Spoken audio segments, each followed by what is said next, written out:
Okay, so for legal reasons, I need to specify right away that I do not have any evidence whatsoever that Nintendo actually copied anything that Apple have done, and I'm sure that all of these are just coincidences. Very specific coincidences, but legally still coincidences. So don't sue me, or each other, but mostly me. But as we take a little journey through the late 90s and early 2000s, there are more than a few incidences where Apple and Nintendo have oddly similar design philosophies.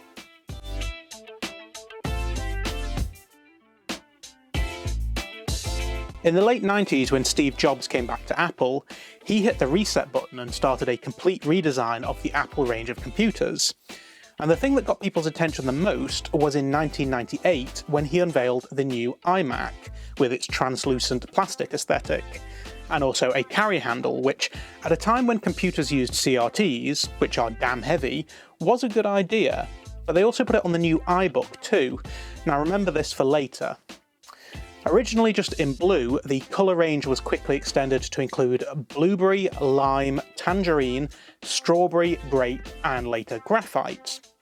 In the year 2000, Nintendo was looking to boost sales of its N64 console, and unveiled a range of new special editions called the Funtastic range, which was made of clear plastic in a range of colours, and the list of colours included ice blue, jungle green, fire orange, watermelon, grape, and smoke.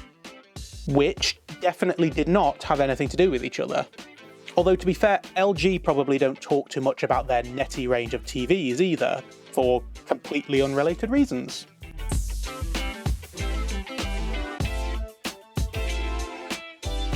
After a couple of years of success with the iMac and the iBook, Apple redesigned some of its products with a more adult-focused aesthetic, leaving the bright colours behind and going for a more simple white and silver, its flagship laptop being the new PowerBook G4 in 2000 and 2001.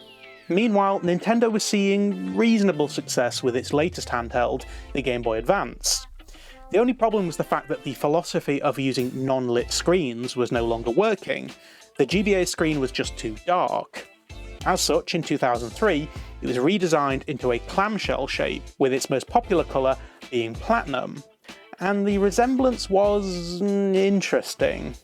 Although to be fair, flip phones were also all the rage back then, so this one is a little bit less clear-cut.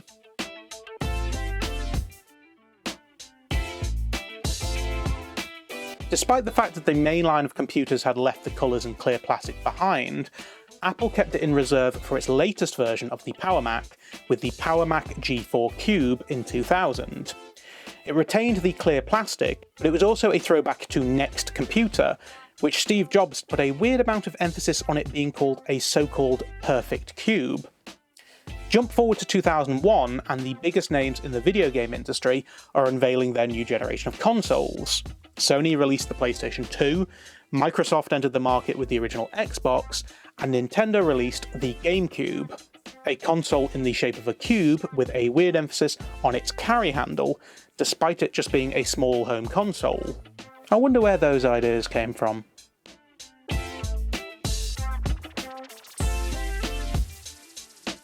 In the early to mid-2000s, there was nothing bigger and more in style than the iPod, but Apple kept mixing it up over multiple generations with either muted colours or bright colours, something they still do today. One of the first examples of this back and forth was in 2004, when the iconic white iPod got a colourful makeover, both with the iPod Classic, but more so with the iPod Mini.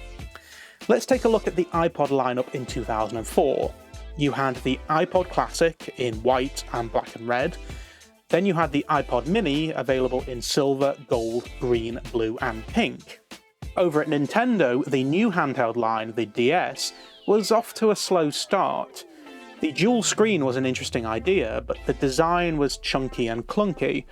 So in 2006, it was redesigned to be sleeker with better quality glossy plastics. It was released in a number of colours, varying on geographic location, but let's take a look at the lineup for those of us here in Europe. You had white, black and red, platinum, special edition gold, green, teal and coral pink. That's quite a few coincidences, but I'm sure still just coincidences.